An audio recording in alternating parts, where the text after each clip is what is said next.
தமிழ்நாட்டுல 1 கோடிக்கும் அதிகமான பெண்களோட வாழ்க்கையில நேரடியா தாக்கத்தை ஏற்படுத்துற ஒரு திட்டத்துல இப்போ ஒரு பெரிய அப்டேட் வந்திருக்கு. அதுதான் கலைஞர் மகளிர் உரிமை தொகை திட்டம். அதுல அப்படி என்ன புதுசா நடந்திருக்கு? வாங்க இதுல என்ன இருக்குன்னு முழுசா அலசி பார்க்கலாம். முதல்ல இந்த நம்பரை பாருங்க. 17 லட்சம். இது சும்மா ஒரு நம்பர் இல்லைங்க. ஒரே அறிவிப்புல இந்த திட்டத்துல புதுசா பயனடைய போற மகளிரோட எண்ணிக்கை இது. இந்த திட்டத்தோட வீச்சு எவ்வளவு பெருசுன்னு இந்த ஒரு நம்பரே நமக்கு சொல்லிரும். சரி, இன்னைக்கு நாம என்னென்னலாம் பார்க்க போறோம்னா, இந்த விரிவாக்கம் எப்படி நடந்தது, யாருக்கெல்லாம் இந்த உரிமை தொகை கிடைக்கும், யார் யாருக்கு கிடைக்காது, இது இந்தியா முழுக்க என்ன மாதிரியான ஒரு தாக்கத்தை ஏற்படுத்தியிருக்கு, அப்புறம் கடைசியா இந்த திட்டத்தோட எதிர்காலம் என்ன, இதெல்லாம் தான் அடுத்தடுத்து பார்க்க போறோம். ஓகே, வாங்க முதல் பகுதிக்குள்ள போகலாம். இந்த உரிமை தொகை திட்டம்னா என்ன, அது எப்படி இவ்வளவு பெரிய திட்டமா விரிவடைஞ்சதுன்னு முதல்ல புரிஞ்சுக்கலாம். பாத்தீங்கன்னா இந்த திட்டத்தோட ஆன்மாலே அந்த உரிமை தொகைங்கிற வார்த்தையில தான் இருக்கு. இது வெறும் உதவித்தொகை கிடையாது, இது பெண்களுக்கான உரிமை தொகை. அவங்க குடும்பத்துக்காக போடுற உழைப்புக்கு கிடைக்கிற ஒரு அங்கீகாரம். அதனால தான் மாசம் 1000 ரூபாய் நேரடியா அவங்க பேங்க் அக்கௌண்ட்டுக்கே போகுது. அப்போ அந்த புதுசா சேர்ந்த 17 லட்சம் பயனாளிகளையும் சேர்த்தா இப்போ தமிழ்நாட்டுல இந்த உரிமை தொகையால பயனடைற பெண்களோட மொத்த எண்ணிக்கை எங்கேயோ போயிடுச்சு. கிட்டத்தட்ட 1,30,00,000.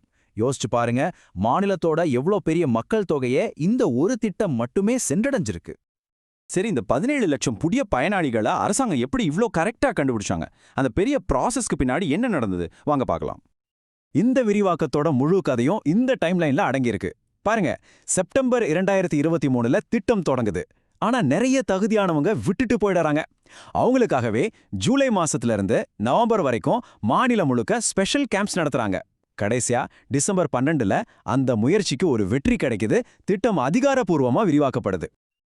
இந்த சிறப்பு முகாமங்களுக்கு வந்த விண்ணப்பங்களோட எண்ணிக்கையை பார்த்தீங்கன்னா ஆச்சரியப்படுவீங்க.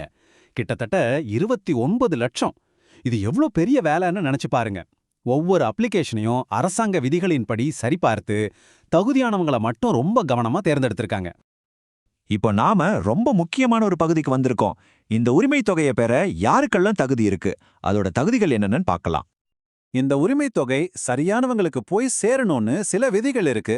முக்கியமா குடும்ப வருமானம் 2.5 லட்சம் ரூபாய்க்கு கீழே இருக்கணும். அதே மாதிரி நில உடைமைக்கும் ஒரு லிமிட் இருக்கு. இது எல்லாத்தையும் விட ஒரு நல்ல விஷயம் என்னன்னா, சமூகத்துல ஆதரவு தேவைப்படுற தனியாக வசிக்கும் பெண்கள், விதவைகள், அப்புறம் குடும்ப பொறுப்பை ஏத்துக்கிட்ட திருநங்கைகளுக்கும் இந்த திட்டம் முன்னுரிமை கொடுக்குது. யாருக்கெல்லாம் தகுதி இருக்குன்னு பார்த்தோம். அதே மாதிரி யார் யாருக்கு இந்த திட்டத்துல தகுதி இல்லைங்கிறதையும் தெளிவா தெரிஞ்சுக்கணும் இல்லையா? வாங்க பார்க்கலாம். யார் யாருக்கெல்லாம் இது கிடைக்காதுன்னு பார்த்தா, பொதுவா நல்ல பொருளாதார நிலையில இருக்கிறவங்க, உதாரணத்துக்கு இன்கம் டேக்ஸ் கட்டுறவங்க, அரசு ஊழியர்கள், பெரிய பிசினஸ் பண்றவங்க, அதே மாதிரி சொந்தமா கார் வச்சிருந்தாலும் இதுல தகுதி பெற முடியாது. இந்த விதிகள் எல்லாமே திட்டத்தோட பலன் உண்மையிலே தேவைப்படுறவங்களுக்கு போய் சேர்றத உறுதி செய்து. ஒருவேளை உங்களுக்கு தகுதி இருக்குன்னு நீங்க நினைக்கிறீங்க, ஆனா உங்க விண்ணப்பம் நிராகரிக்கப்பட்டுடுச்சுன்னா என்ன பண்றது? கவலைப்படாதீங்க, அதுக்கும் ஒரு வழி இருக்கு. உங்க ஏரியாவுல இருக்கிற வட்டாட்சியர் அலுவலகத்துல நீங்க மேல்முறையீடு பண்ணலாம். இது வெறும் தமிழ்நாட்டுக்குள்ள நடக்கிற ஒரு திட்டம் மட்டும் இல்லைங்க. இதோட தத்துவமோ, இது இந்தியா முழுக்க ஏற்படுத்தியிருக்கிற தாக்கமோ ரொம்பவே முக்கியமானது. அதை பத்தி தான் இப்போ பார்க்க போறோம்.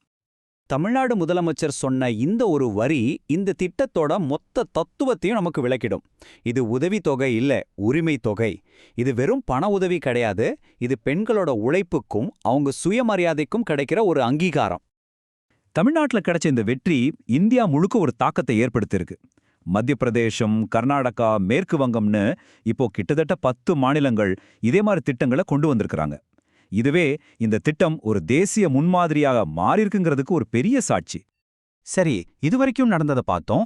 இனிமே இந்த உரிமை தொகையோட எதிர்காலம் எப்படி இருக்க போகுது, அடுத்து என்ன நடக்கப் போகுது, வாங்க கடைசி பகுதிக்கு போகலாம். முதலமைச்சர் மு.க. ஸ்டாலின் அவர்களே ஒரு முக்கியமான வாக்குறுதியை கொடுத்திருக்காரு. அவர் என்ன சொல்றாருன்னா, இந்த 1000 ரூபாய்ங்கிறது ஒரு ஆரம்பம்தான், எதிர்காலத்துல இந்த உரிமை தொகை நிச்சயம் உயர்த்தப்படும்னு சொல்லியிருக்கார். ஆக உரிமை தொகை உயரப் போகுதுங்கிறது உறுதி. ஆனா நம்ம எல்லாருடைய மனசுலயும் இப்போ 2 கேள்விதான் இருக்கு. எப்போ, எவ்வளவு? இந்த கேள்விகளுக்கு பதில் கிடைக்கும்போது தான் இந்த திட்டத்தோட அடுத்த கட்டம் என்னன்னு நமக்கு தெரியும். அது வரைக்கும் நம்ம காத்திருந்து தான் பார்க்கணும்.